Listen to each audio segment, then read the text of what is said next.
quiet grace that always made her seem older than she was. She looked directly at the pastor. Her voice soft but steady. "You buried it because you were afraid," she said. "You told yourself it was a test, but really you didn't want to let it go." Phillips sat down hard in the nearest chair, the color draining from his face. He'd never spoken of it to anyone, not even his wife. And yet these two children, strangers to this place, spoke as if they had seen directly into the most private corners of his soul. That moment marked the beginning of a series of revelations that would ripple through Pine Hollow like a quiet storm. Over the next 2 days, the girls made casual observations that hinted at knowledge no outsider should possess mentioning. Names of deceased relatives no longer spoken aloud, describing events from years past with stunning precision, and on one occasion, softly reciting a hymn that had been written by a man who died before they were born. His work, never published, his words forgotten by all but his surviving kin, the townspeople, deeply religious and wary of anything that strayed beyond the bounds of Scripture, responded with a mix of awe and fear. Some called the girls blessed, others whispered of possession, but all agreed something beyond normal understanding was happening in their midst. On the third and final night, Pastor Phillips recorded one last incident that would remain with him for the rest of his life. After the evening meal, the Morrison family sat quietly by the fire, the girls unusually silent.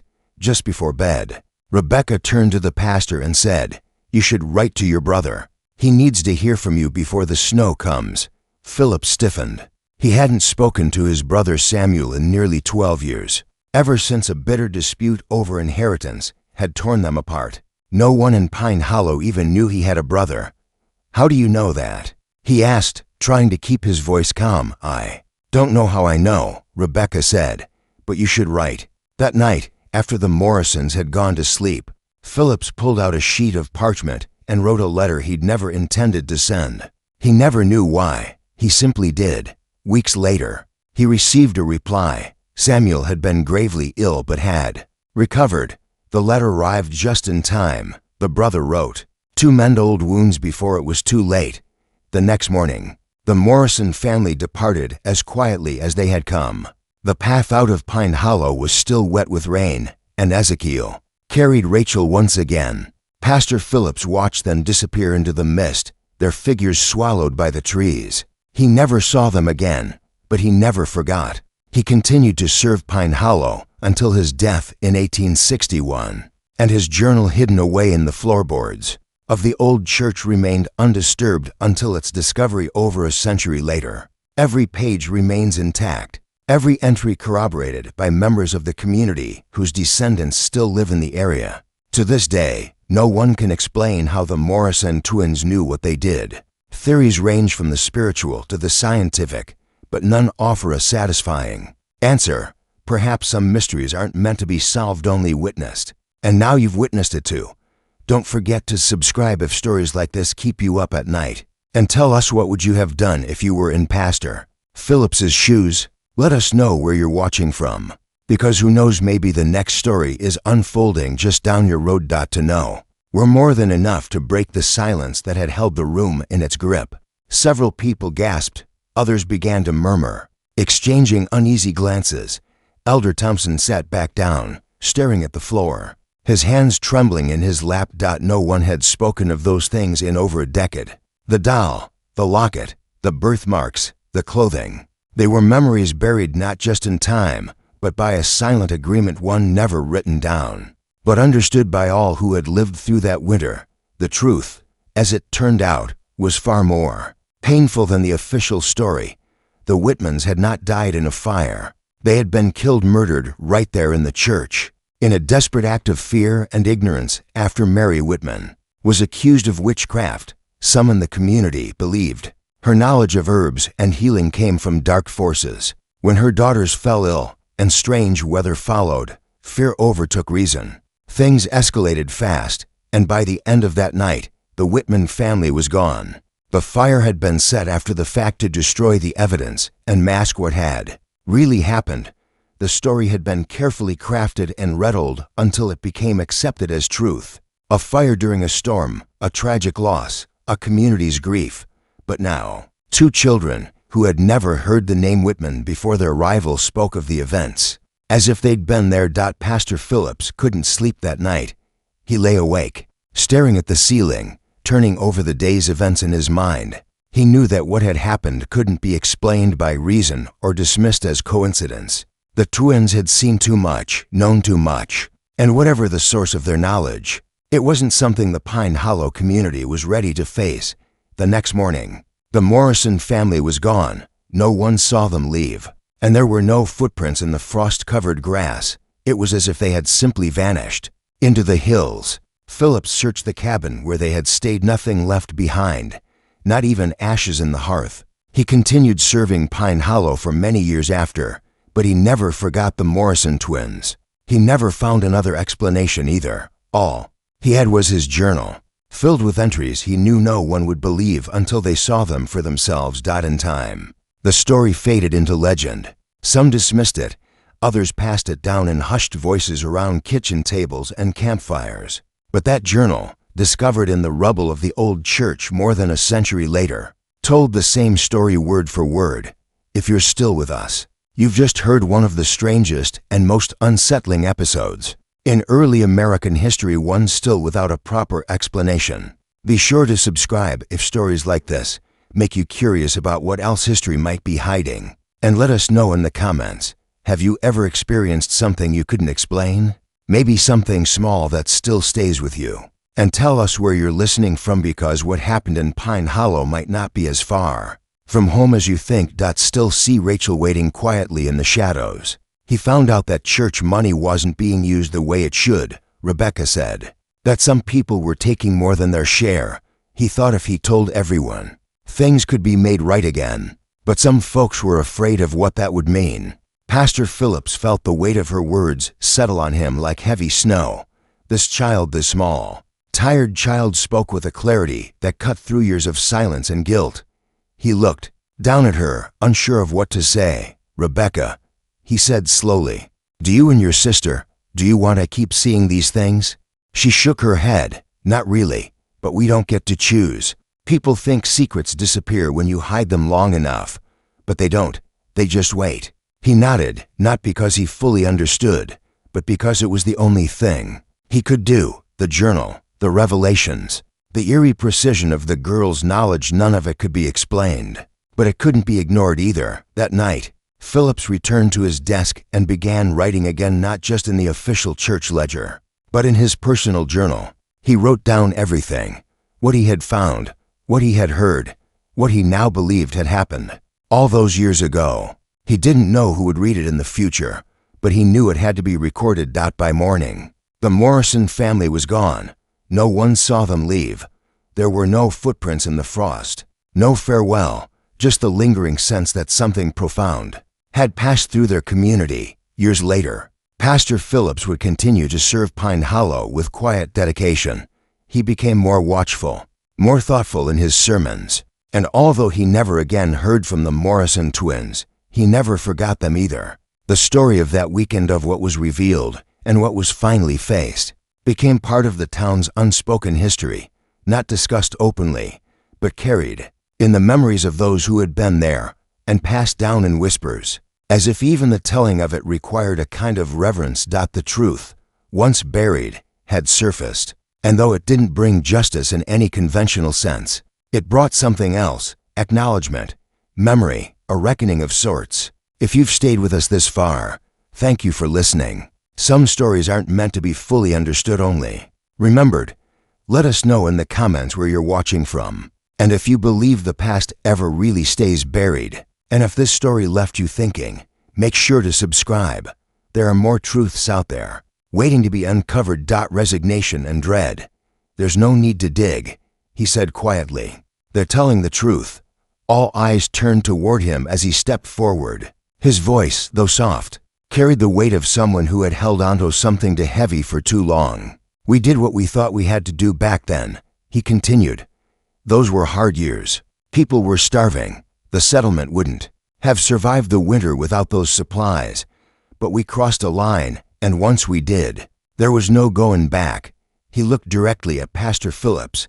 Jacob Whitman tried to stop us. He wanted the truth known, even if it meant tearing the whole place apart. That's why he and his family had to be silenced. Brennan stood frozen, stunned by the confession. Pastor Phillips couldn't move either. Part of him had suspected, but hearing it spoken aloud stripped away any last trace of doubt. The children had never been guessing. They had known. Later that day, a small group gathered behind the church, tools in hand, digging at the spot Rachel had pointed out. Just a few feet down, they found it, an old, rusted watch with initials still visible inside the cover, the cracked crystal dulled by time. A leather satchel, stiff with age, containing coins, documents, and faded papers, and a bridle, mostly intact despite the years underground. The silence that followed the discovery said more than words ever could. That evening, as the sun set over Pine Hollow, Pastor Phillips stood outside the church, looking out over the hills. The Morrison family had departed quietly, without farewells. The twins left no trace behind, only the unraveling of long-buried truths. For days afterward, the town moved in a kind of daze, some feeling shame, others grief, still others a strange kind of relief. What had once been hidden was now known. The stories whispered behind closed doors had been spoken aloud, confirmed by evidence, acknowledged by the last man who remembered it firsthand. Phillips recorded everything: Brennan's visit, the confession, the excavation. He included it all in both the church records and his private journal, not because he wanted to pass judgment, but because the truth mattered, even when it hurt. Years later, Pine Hollow would continue on, smaller than before, quieter. Visitors still came, but few ever stayed. The church still stood, though services became less regular. A plaque was placed near the back, quietly marking a spot once stained by silence. It didn't name the Whitmans. It didn't recount the full story. It simply read, "Let no truth remain buried forever." If you're still watching, thanks for sticking with us through this difficult story. If it left you with questions or even just a quiet sense of unease, you're not alone. Tell us in the comments where you're watching from, and if you believe places can carry memory, even when people forget. And if you haven't already, subscribe for more stories like this. Some are mysterious, some are unsettling, and some remind us that history isn't always what it seems. We see what's already happened, even what people thought was lost forever. We feel it like we were there. Sometimes we see what hasn't happened yet, too. But we don't control it. It just comes. Judge Harrison sat back slowly, absorbing their words. The church was silent again, not from disbelief anymore, but from the sheer weight of what had been revealed. For the first time, the community was facing the full truth, not just about their past, but about the strange, inexplicable way it had returned. Pastor Phillips looked around at his congregation, these people he had served, prayed for, broken bread with. Now, he saw them differently, not just as victims of a lie, but as participants in a legacy built on silence and survival. And in the middle of it all stood two children, too young to carry the burden they bore, yet somehow the only ones strong enough to reveal the truth. Elder Thompson and the two others were formally arrested that afternoon. Judge Harrison made arrangements for the remains behind the church to be exhumed and properly reburied under names now finally known. There would be official trials and investigations, and there would be change. That night, Phillips sat alone in the church. He didn't pray, not yet. He just sat with the knowledge that the place he once saw as holy had been both sanctuary and tomb. He knew his sermons would never sound the same again, and maybe they weren't supposed to. Rebecca and Rachel came to say goodbye the next morning. Their stay had already lasted far longer than expected, and their father was eager to move on. "Will we see you again?" Pastor Phillips asked as they stood near the church steps. Rebecca shrugged gently. "Maybe, but I think the people here don't need us anymore. They've heard what they needed to hear." Rachel nodded. "Faith and hope can rest now. So can the others." The twins turned to go, hand in hand. No grand farewells, no final words. Just two quiet children walking into the morning mist with the weight of the past no longer pulling them down. As their figures faded into the trees, Phillips felt a strange kind of peace settle over him. A peace he hadn't felt in years. Not because everything was okay, but because, finally, the truth had been spoken. And sometimes That's the first step toward healing. We see what that kind of knowledge leaves behind, especially when no one speaks out. Ezekiel Morrison had been listening to his daughters with growing unease. "Your Honor," he said, "I've spent years trying to understand what my girls can do. I've spoken with ministers, doctors, and scholars across Kentucky and Tennessee. None of them could explain it, but every one of them saw that it was real." Judge Harrison sat in silence for a while, watching the twins with a blend of curiosity and uncertainty. "Miss Rebecca, Miss Rachel," he said finally, "if your gift is genuine, can you tell us where the rest of the victims were buried?" The question landed heavily, filled with significance. If the girls could point to the locations of the missing men, it would be undeniable proof, something that could finally close the unsolved cases. Rebecca closed her eyes, as if listening for something just out of reach. "Some were left in the old mine shaft east of town," she said. "Others were thrown into Devil's Creek, where the current runs deep. But three were buried beneath the church floor. Their bones are part of the foundation now." A wave of discomfort rippled through the room. Pastor Phillips felt a chill spread across his chest. For years, he had led services, blessed marriages, and offered prayers, all while standing above unmarked graves. Sheriff Mackenzie looked to the judge. "Your Honor, if we're going to confirm this, we'll have to open the church floor." "We will," Judge Harrison answered. "But before we do, I want to understand exactly what happened." He turned to Elder Thompson. "Where's the money? What happened to their belongings?" Thompson gestured weakly to the building around them. "It all went into this," he said. "The church, the schoolhouse, the mills. We thought if we used the money to help the community, God might forgive us. We convinced ourselves it was the right thing to do, and the victims' families." Harrison asked, "Did any of you think about them wives, children, parents waiting for answers that never came?" Rachel spoke, her voice quiet but steady. "Marcus Webb had a wife, Elizabeth, and 2 little boys. Samuel Collins was engaged to a woman named Catherine. She waited for him until she died from consumption 3 years later. The others had people, too. People who waited and hoped and never found out what happened." The level of detail was hard to comprehend. These weren't just historical facts. The girls spoke about the dead like they knew them, as if they had lived their hopes, their heartbreaks. Judge Harrison stood. "We'll recess now," he said. "Sheriff Mackenzie will oversee the excavation of the church floor and the search of the sites identified by the Morrison children. The accused men will stay in custody until formal charges are filed." As Thompson, Bradford, and Perry were led away, the room emptied slowly. A silence hung in the air, not just the quiet of shock, but the silence of unraveling. 16 years of silence had just come undone. But for Pastor Phillips, deeper questions remained. How could 2 young girls know any of this? How did they describe events they couldn't have witnessed, details never recorded? What did it mean about death, memory, and what might lie beyond? The twins stood quietly in the now empty church, their small frames barely visible in the space that had just been filled with judgment and revelation. They looked tired, emotionally spent. "Papa," Rebecca said, barely above a whisper, "can we go now? The voices are getting too loud. It's hard to tell them apart." Ezekiel Morrison gently pulled them into his arms. "Soon," he said, softly. "But first, we need to help these people understand what they've just seen."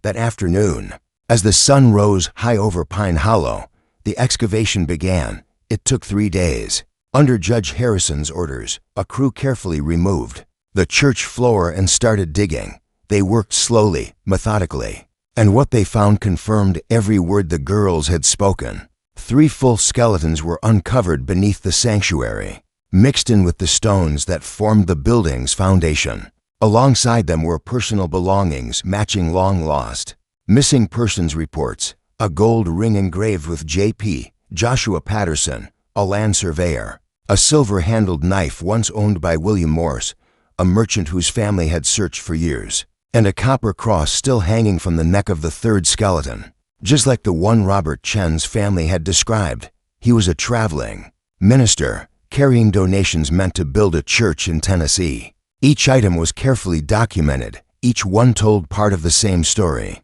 This wasn't a single act of desperation. It was a long-standing pattern, a system, a plan. On the fourth day, Judge Harrison addressed the townspeople again. His voice was firm, his message clear. We now have proof that 11 men were murdered between 1818 and 1820. Their killers took their money, used it to build this town, and then murdered the Whitman family to keep it quiet. Thompson, Bradford, and Perry stood in chains, their faces pale and hollow. They knew this was the end. What's most disturbing, the judge continued, isn't the violence. It's how calculated it was. These men didn't act in panic. They chose their victims. They planned the killings, and they used the money to build a community they claimed was godly. Pastor Phillips sat silently, reeling, everything he believed. In his calling, his faith, his church had been built on a lie. But then, once again, it was the Morrison twins who brought the deeper meaning to light. Judge Harrison, Rebecca said quietly, "Can we talk about forgiveness?" The judge nodded. He had learned to take them seriously. Rebecca and Rachel stood together beneath the cross. Faith and Hope Whitman, Rebecca said. They forgive the men who killed them. They understand that fear can make people do awful things. Rachel added, but forgiveness doesn't mean there aren't consequences. The men must answer for what they did, and the town must do what it can to make things right with the families left behind. The judge agreed. Formal charges were filed. The 3 men would face trial. But then came the next question. What should happen to Pine Hollow itself, the buildings, the land everything had been paid for with stolen money? Ezekiel Morrison stepped forward. In the scriptures, it says the sins of the fathers don't have to pass to the children. If they choose to do what's right, this place can still be redeemed, but only if people confess, make amends, and truly repent. Pastor Phillips finally found his voice. This church must be made right. We'll bury the bodies properly. We'll reach out to the victims' families. We'll create a memorial, so these crimes are never forgotten. Solicitor Brennan stood and spoke next. The Webb family is owed restitution. His brother has authorized me to pursue recovery of the stolen funds and damages for 16 years of grief. Thompson, quiet now, shook his head. The money's gone, he said. We spent it all on buildings, supplies, helping families. We don't have anything left. Then the community bears responsibility, Judge Harrison said. We'll sell the buildings. The money will go to the victims' families. Pine Hollow will be dissolved as a settlement. Gasps filled the church. Homes would be lost. Families uprooted. A community built over 16 years would disappear. But the crimes demanded justice. Then Rebecca, quiet until now, stepped forward one last time. Judge, she said, her voice calm and clear, there's something else you should know. The crimes didn't stop in 1820. A hush fell again. Only the wind through the cracks in the boards could be heard. What do you mean? Judge Harrison asked. Rachel stood beside her. The mine shaft where some bodies were thrown, it's not just an old hiding place. People still go missing in these mountains. The sheriff leaned forward. Are you saying the killings continued? Not by the same people. Rebecca said, but others learned. They copied what they saw. They used the same trails, the same tricks. That kind of knowledge doesn't disappear just because the men who started it do. The weight of her words settled over the room like a storm rolling in. If the twins were right, then Pine Hollow's crimes hadn't ended, they'd been passed down like a dark tradition. More people had vanished over the years, their disappearances blamed on accidents or the dangers of mountain life. Judge Harrison stood, his expression hardening. Sheriff Mackenzie, we need to widen our investigation immediately. If these crimes continued, we need to uncover every one of them. As the courtroom buzzed with activity, the Morrison twins stood quietly, their burden carried in silence. For days had finally been shared.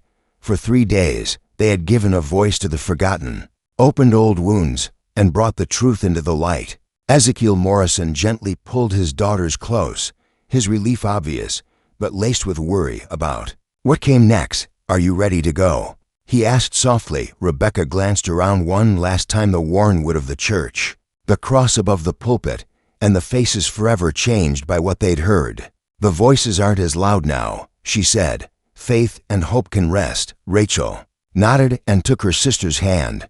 But there will be other places, other voices. Papa, why do we have to carry all this sadness? Ezekiel knelt down in front of them, his eyes wet. I don't know, he said, but I think God gives heavy burdens to those strong enough to carry them. Maybe your gift is part of something bigger than we can see. As the Morrison family quietly left Pine Hollow behind, Pastor Phillips was left with the hardest decision of his life. Should he stay and help rebuild something honest from the wreckage or walk away from a place so stained by betrayal and death? He found his answer watching the twins leave. If two young children could hold such truth and still choose grace, maybe there was a path forward even here. 3 weeks later, Pine Hollow was a memory. The church had been taken down, board by board, its materials sold to help repay the victims' families. The people scattered, some to nearby towns, others farther away, carrying the knowledge that the lives they'd built were rooted in bloodshed. But soon, a new story began to spread. A story of two young sisters who knew things no one could explain. Girls who spoke for the dead, who brought long-buried truths to light, who helped communities find justice they thought would never come. Some called it superstition. Others saw it as a sign of divine intervention. The Morrison family continued to travel through the hills and hollows of Appalachia, visiting churches, small towns, and isolated settlements. And wherever they went, reports followed of old secrets uncovered, of communities changed, of mysteries finally solved. Judge Harrison's final report stretched 47 pages and documented crimes going back more than 20 years. One paragraph from that report would be studied for generations. This case forces us to reconsider what we think we know about justice, truth, and accountability after death. We may never understand how the Morrison children knew what they did, but we cannot deny that they were right, and perhaps some truths simply refused to stay buried. Pastor Phillips went on to lead a new ministry in eastern Tennessee. He helped other communities face painful truths and seek real redemption. But he never forgot the 3 days in Pine Hollow, when two children unraveled a decade and a half of carefully kept lies. The mystery of the twins' abilities was never explained. Medical experts had no theories. Religious leaders were split. Some called it a gift, others something more complex.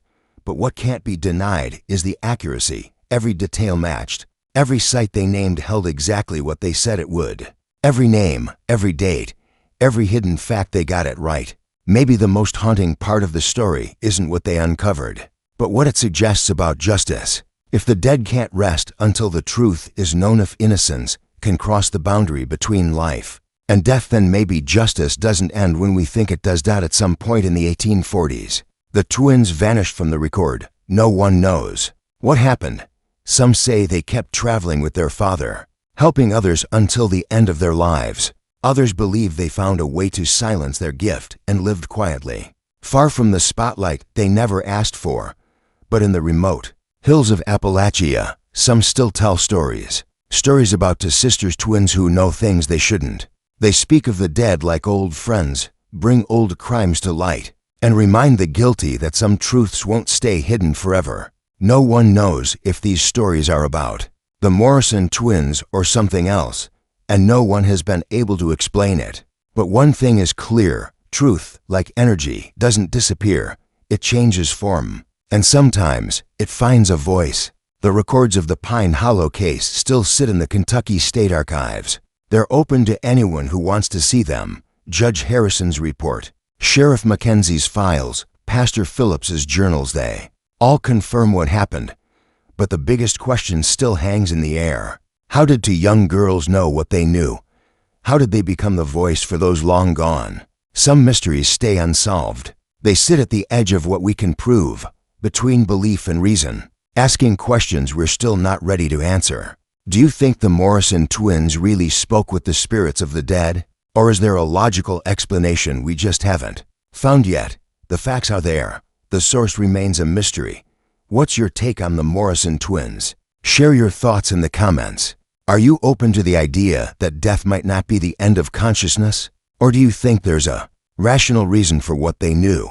Make sure you subscribe for more stories that challenge the limits of what we think we know. And hit the bell so you don't miss the next one. Until next time, remember, some secrets won't stay hidden forever, and sometimes, the quietest voices carry the most powerful truths.